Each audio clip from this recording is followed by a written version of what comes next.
Emma Anderson's hands trembled slightly as she placed the large coffee order on the counter. The morning rush at Brewed Beginnings making her nerves jangle almost as much as the bell above the cafe door. It was the same order every weekday morning, 12 assorted coffees, 3 with specific modifications that she'd memorized after just the second day. The order always came under the name Marcus, though she'd never met the person who placed it. "Order for Zephyr Industries," she called out, scanning the bustling cafe for the familiar delivery service uniform. Instead, a tall man with striking blue eyes and dark hair approached the counter.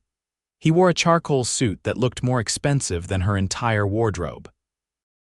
"That's me," he said, his voice deep and warm. "Well, not Zephyr Industries exactly, I work there." Emma smiled professionally. "You're new. Usually it's the delivery guy. He's sick today," the man explained, carefully arranging the cardboard carriers. "I volunteered since I needed some fresh air anyway. I'm Max, by the way." "Emma," she replied, noticing how his fingers were free of rings. Not that she was looking. "Enjoy your coffee run." "Actually," Max said, hesitating, "which one is the cinnamon latte with oat milk and an extra shot?" "Our boss is particular about his coffee." Emma pointed to the cup marked with a star. "That one, I always mark it specially." "Thanks." He smiled and something fluttered in Emma's chest. "Seems like you've got our order memorized." "After 6 months, I'd hope so," she laughed. "Your office has ordered the exact same thing every weekday since I started working here." Max nodded appreciatively. "Consistency is underrated." With that, he carefully balanced the carriers and headed toward the door, stopping only when Emma called after him. "Wait. You forgot the blueberry muffin also for your boss." He turned back, grinning. "He'd probably fire me if I forgot that." As she watched him leave, Emma wondered why her heartbeat had quickened during their brief interaction. She shook her head, turning to the next customer. It was just a coffee order, nothing more. The next morning, Emma was surprised to see Max return instead of the regular delivery person. "Back again?" she asked as she prepared the Zephyr Industries order. "The delivery guy quit yesterday," Max said with a shrug. "I've been tasked with coffee duty for the foreseeable future." "Lucky me," Emma said before she could stop herself. She felt her cheeks flush. "I mean because you're nicer than the other guy. He never said thank you." Max leaned against the counter. "Well, thank you, Emma. Your coffee keeps our office functioning." "Happy to be of service," she replied, feeling strangely flustered. "So what exactly does Zephyr Industries do?" "Aviation engineering," Max answered, watching her prepare the drinks with practiced efficiency. "We design components for commercial aircraft." "Sounds complicated. Some days more than others." His eyes lingered on her for a moment. "Do you always work mornings?" "Most days. I'm taking classes in the afternoon." "What are you studying?" "Graphic design," Emma said, placing the last coffee in the carrier. "1 semester left before graduation." "That's impressive," he said, and unlike when most people said it, he seemed genuinely interested. "Do you enjoy it?" "Very much," she replied, handing him the order. "Although it's challenging balancing work, classes, and my portfolio development." Max nodded thoughtfully. "The best things usually require balance and dedication." "Your boss's cinnamon latte with oat milk and extra shot," she said, pointing to the marked cup. "And his blueberry muffin." "You really do have it memorized," Max said with admiration. "Maybe I should start ordering something for myself while I'm here." Emma found herself smiling. "What would you like?" "Surprise me tomorrow," he said with a wink that made her heart skip. As he left, Emma realized she was looking forward to tomorrow's coffee run more than she should.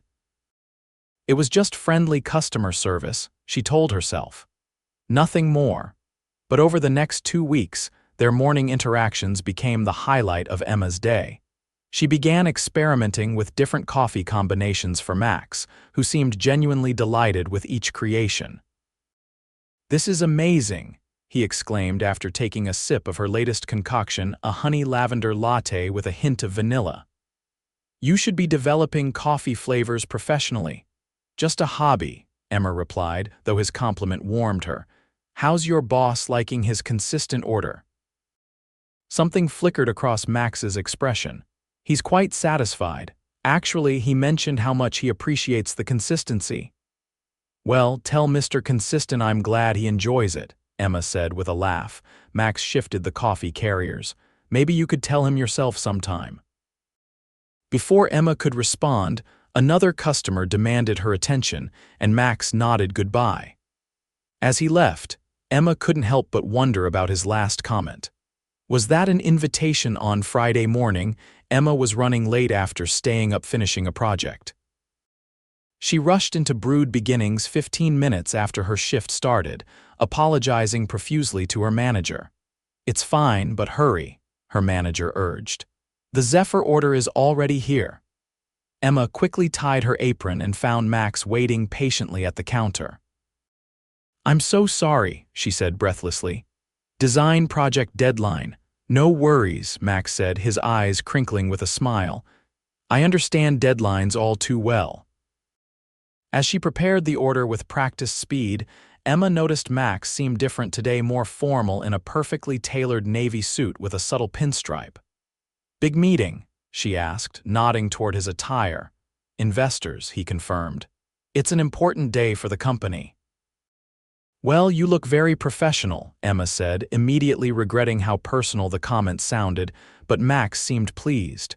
Thank you. Actually, I wanted to ask you something. Emma's heart quickened. Yes. There's an art exhibition opening tomorrow evening showcasing emerging graphic designers. I thought you might be interested. He pulled out a crisp business card and slid it across the counter.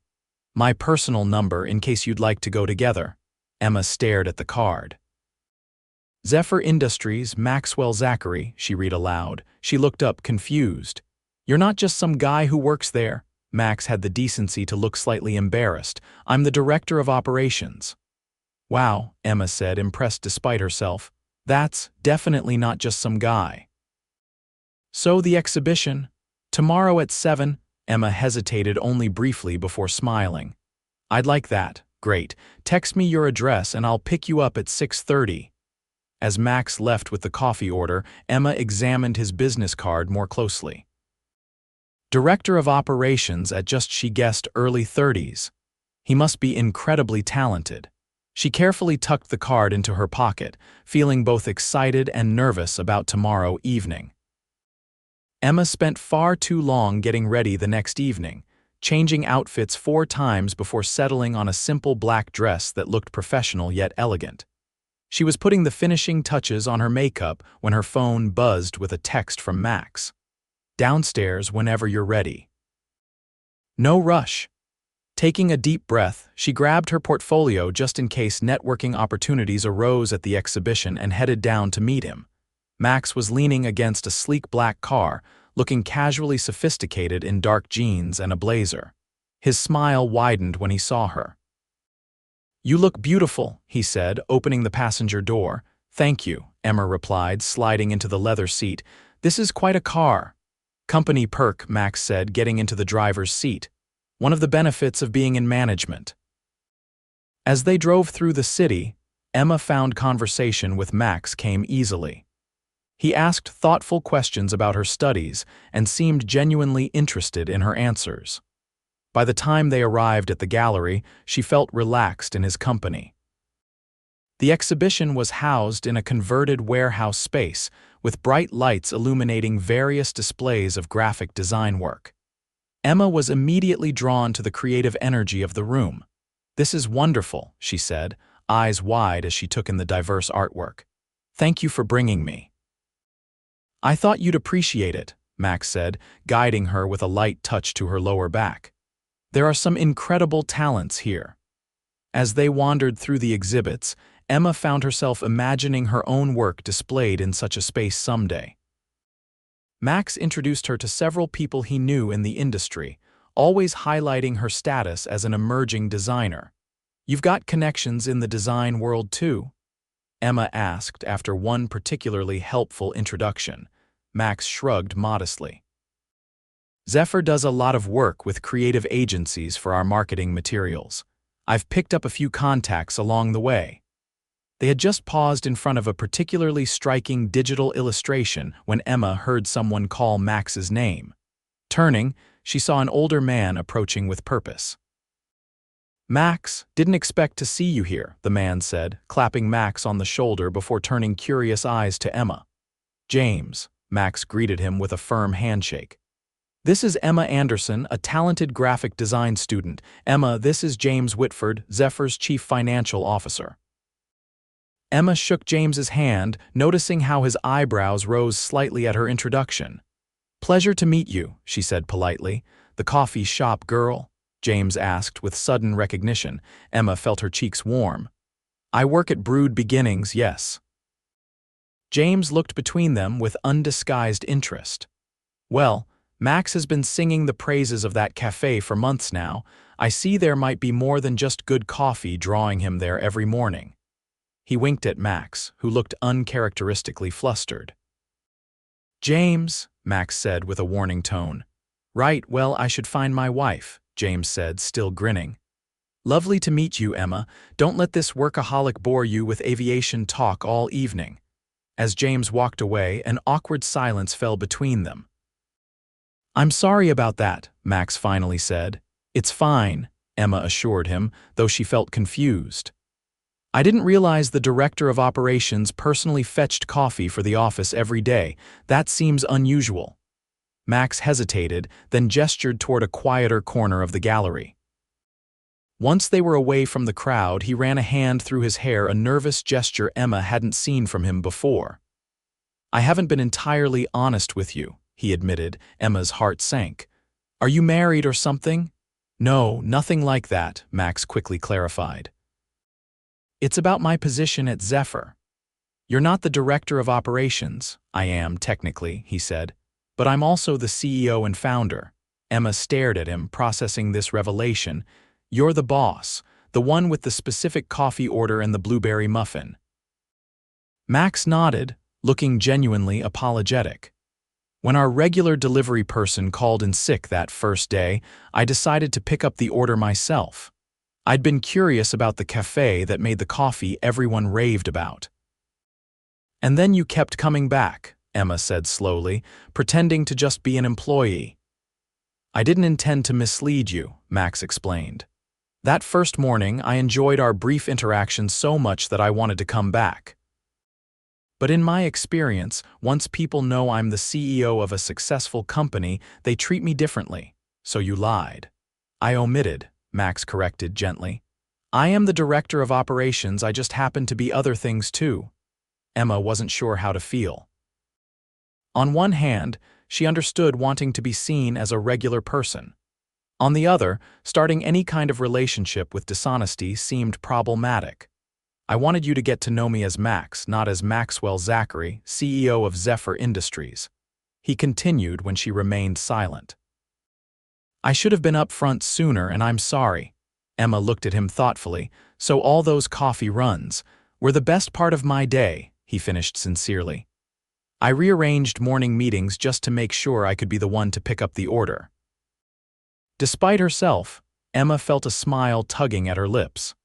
"That's either very sweet or slightly concerning from a time management perspective." Max laughed, the tension between them easing. "My executive assistant would definitely agree with the latter assessment." "So," Emma said, crossing her arms, "what else should I know about the real Maxwell Zachary?" Max seemed relieved at her willingness to continue the conversation. "I founded Zephyr 6 years ago after developing a more efficient fuel system for commercial aircraft. I'm 34, single, no children, one rescued dog named Apollo. I work too much, according to everyone who knows me, but I'm trying to find better balance. And you have a thing for cinnamon lattes with oat milk." "Only yours," he said with a smile that made her pulse quicken. They spent the remainder of the evening exploring the exhibition, the initial awkwardness fading as they returned to the easy conversation they'd established over coffee orders. By the time Max drove her home, Emma found herself reluctantly admitting that she still enjoyed his company, CEO status notwithstanding. At her apartment door, Max kept a respectful distance. "I had a wonderful time, Emma. I hope my revelation doesn't change your opinion of me too much." Emma considered him for a moment. "I'm still processing it, but I had a good time too."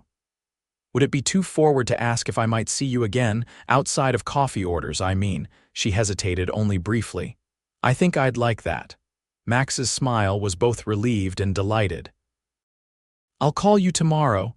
I'd prefer if you still came for the coffee order," Emma surprised herself by saying. "I've gotten used to starting my day that way." "Then I'll definitely be there," Max promised, his eyes warm. "Good night, Emma." "Good night, CEO Zachary," she replied with a teasing smile. After he left, Emma leaned against her door, mind spinning. She'd just been on a date with the founder and CEO of a successful aviation engineering company, a man who'd been personally picking up coffee orders just to see her. It seemed like something from a romance novel rather than her real life. The next few weeks brought a significant shift in Emma's routine. Max continued to pick up the office coffee order each morning, but now their conversations held a new layer of understanding. Sometimes he'd linger after the other customers were served, telling her about challenges he was facing at work or asking about her latest design projects. 3 times a week, they'd meet after Emma's classes or shifts for dinner, for walks in the park, or to visit art exhibitions that might inspire her portfolio work. Max was attentive and thoughtful, always finding ways to support her ambitions without overshadowing them with his success.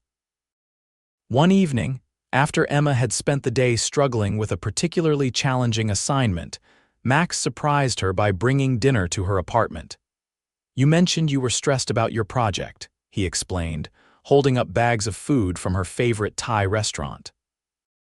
"I thought you might not want to go out, but you still need to eat." Emma let him in, touched by his thoughtfulness. "This is perfect, thank you." As they spread the containers across her small dining table, Max took in her apartment the first time he'd been inside. His eyes lingered on the wall where she'd hung her best design work. "These are incredible," he said, moving closer to examine a poster she'd created for a fictional music festival. "Your use of color is distinctive." "Thank you," Emma said, pleased by his genuine interest. "That's actually part of what I'm working on now, developing a consistent color palette that becomes part of my signature style." Over dinner, Max shared stories about the early days of Zephyr when he'd worked out of his garage with just 2 employees. "It was terrifying," he admitted. "I'd quit a secure job, invested every penny I had, and convinced 2 friends to follow me into what everyone else saw as a risky venture." "But you believed in your innovation," Emma observed. "I did, but belief doesn't always pay the bills." "There were nights I couldn't sleep, wondering if I was going to end up bankrupting not just myself but people who trusted me." "What changed?" Max smiled reflectively. "We secured our first major contract with an aircraft manufacturer. Once they implemented our fuel system and saw the efficiency improvements, other companies took notice. And now you're successful enough to spend your mornings personally fetching coffee," Emma teased. "Only because the barista is irresistible," Max returned with a warm look that made Emma's cheeks flush. After dinner, they settled on her sofa, the conversation flowing comfortably between them. When Emma stifled a yawn, Max checked his watch. "It's getting late and you have an early shift tomorrow," he said, standing. "I should go." At the door, he hesitated. "Emma, I know we've only been seeing each other for a few weeks, but I want you to know that I'm serious about this about us." Emma felt her heart quicken. "So am I." This time when he leaned in, she met him halfway. Their first kiss was gentle and brief but filled with promise. "See you for coffee in the morning?" Emma asked as they broke apart. Max smiled. "Wouldn't miss it for the world." As their relationship deepened over the following months, Emma grew accustomed to the occasional surprises that came with dating a CEO. There were last-minute canceled dates due to business emergencies, industry events where she felt out of her depth among executives and their spouses, and the sometimes uncomfortable realization of the financial disparity between them. But there were wonderful aspects, too. Max never tried to solve her problems with money, respecting her independence and determination to succeed on her own merits. He listened to her ideas with genuine interest, offering feedback that was thoughtful rather than condescending. And he integrated seamlessly into her world, befriending her small circle of college friends and charming her parents when they finally met. 3 days before Emma's graduation, Max arrived at her apartment with an uncharacteristically serious expression. "Is everything okay?" she asked, immediately concerned. "Everything's fine," he assured her, though he seemed unusually nervous. "I wanted to talk to you about something important." They sat on her sofa where Max took her hands in his. "Emma, these past 6 months have been the happiest of my life. Before I met you, I was completely consumed by work. My days were structured around meetings and innovations and growth projections. And now they're structured around coffee runs," Emma said with a small smile. "Exactly," Max agreed. "And those coffee runs have become the foundation of my day. Seeing you first thing in the morning sets everything else in perspective." He reached into his pocket and pulled out an envelope. "Your graduation is in 3 days, and I wanted to give you something to mark the occasion." Emma opened the envelope to find a business card inside. Unlike Max's Zephyr Industries card, this one read Emma Anderson, graphic designer, with her contact information. "Turn it over," Max urged. On the back was printed, "Creative Director, Anderson Zachary Design Studio," with an address in the Arts District downtown. Emma looked up, confused. "I don't understand." "It's an opportunity, not an obligation," Max explained quickly. "I've leased a studio space for 1 year. It's fully equipped with everything a graphic design business would need. If you want it, the space is yours to build your own company. If you don't, no pressure, the lease is paid either way." Emma stared at the card, emotions conflicting. "Max, this is too much. I can't accept this." "I know you want to succeed on your own terms," he said earnestly. "This isn't me trying to bankroll your career. It's me believing in your talent enough to invest in it. You'd have complete creative control. I'd just be a silent partner handling the business side until you learn the ropes." "Why Anderson Zachary?" she asked, still processing. Max's expression softened. "Because I'm hoping that someday we might share more than just a business name." Emma's breath caught as she realized what he was implying. "Max, I'm not proposing right now," he clarified quickly. "I know it's too soon, but I want you to know that's where my heart is heading. I love you, Emma, and I believe in your talent as much as I believe in us." Tears welled in Emma's eyes. "I love you too, but I'm scared of being seen as successful only because of my connection to you." "Your work speaks for itself," Max said firmly. "Anyone who sees your portfolio knows that. The studio would just give you the platform to showcase your talent without having to struggle through years of entry-level positions where you'd be underutilized and underpaid." Emma looked again at the business card, allowing herself to imagine having her own studio right out of college. It was an incredible opportunity, one that most new graduates could only dream about. "What if it doesn't work out between us, I mean?" she asked softly. "Would you regret this investment?" "Not for a second," Max answered without hesitation. "Whether we're together or not, I believe in your potential. The studio is yours regardless." Emma took a deep breath. "Can I think about it?" "Of course," Max said, pulling her close. "Take all the time you need."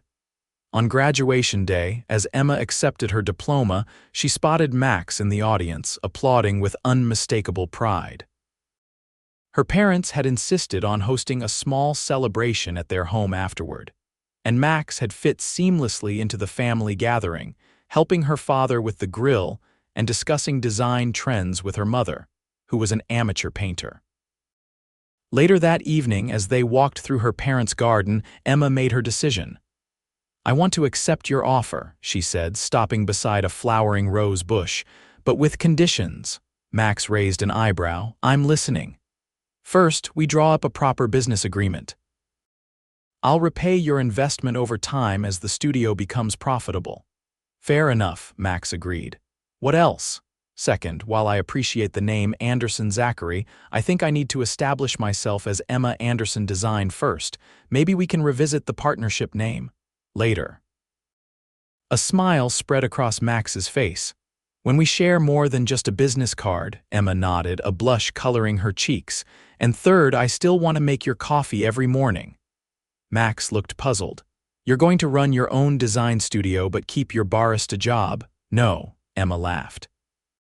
I'll buy a professional espresso machine for the studio. You can stop by on your way to work. Ah, Max said, understanding dawning, so I'll still get my daily fix of both caffeine and you. Exactly, Emma confirmed. Some traditions are worth keeping. Max pulled her close, kissing her softly. I think we have ourselves a deal, Miss Anderson. 1 year later, Emma stood in her thriving design studio, surveying the space with pride. What had begun as Max's graduation gift had transformed into a successful boutique agency specializing in branding for sustainable businesses. She'd hired 2 junior designers to help with the workload, and her client roster was growing steadily. True to tradition, Max still stopped by every morning for his cinnamon latte with oat milk and an extra shot, though nowadays, he often stayed for a while, working from the comfortable corner of her studio she designated as the CEO spot, before heading to his own office. As Emma prepared for a client presentation, her phone buzzed with a text from Max. Meet me at Brewed Beginnings after work, for old time's sake. Smiling, she texted back her agreement. The cafe held a special place in their story, and they occasionally returned for anniversary celebrations or important conversations. That evening, Emma found Max waiting at a table in the back corner of the cafe, the same table where they'd had their first proper conversation outside of coffee orders, when he'd stopped in one afternoon and found her studying. This is a nice surprise, she said, sliding into the seat across from him. I thought we were due for a return to where it all began, Max replied, pushing a cinnamon latte toward her favorite, though she rarely indulged. They chatted about their days, the easy familiarity between them a comfort after the bustle of their respective workplaces. As their conversation wound down, Max reached across the table to take her hand. I've been thinking a lot about names lately, he said. Names. Specifically, Anderson and Zachary. Emma smiled, understanding where this was heading. Have you now? A year ago, you said we might revisit the partnership name when we shared more than just a business card. Max's thumb traced circles on her palm. I'm hoping you might consider sharing my name entirely. From his pocket, he produced a small velvet box. Opening it revealed a beautiful emerald ring surrounded by small diamonds. Green, your signature color, he explained. Because you've brought such vibrancy to my life. Emma's eyes filled with tears as Max continued. Emma Anderson, will you marry me? Not because it's good business, but because I can't imagine my life without you in it, without starting each day with you, without sharing both struggles and successes with you, without loving you through all of it. Yes, Emma whispered, her heart full. Yes, I will. As Max slipped the ring onto her finger, applause erupted from around the cafe. Emma looked up to see the baristas and regular customers watching them with delight. I might have told them what I was planning, Max admitted with a grin. They've been rooting for us since the beginning. The cafe manager approached with 2 glasses of champagne. On the house, she said warmly. We've watched this whole romance unfold from day one. Emma laughed, overwhelmed with happiness. From cinnamon lattes to proposal, quite a journey. And it's just beginning, Max promised, raising his glass to hers. To us and to all the mornings to come. As they clinked glasses, Emma marveled at how a simple coffee order had changed the course of her life. She'd found love, partnership, and a path to her dreams, all because a CEO had decided to pick up his own coffee one ordinary morning. Some might call it luck, but Emma preferred to think of it as destiny, served hot with a shot of courage and just the right amount of sweetness, like the perfect cup of coffee, made with care and savored with appreciation for the simple miracle of 2 people finding each other in a busy world.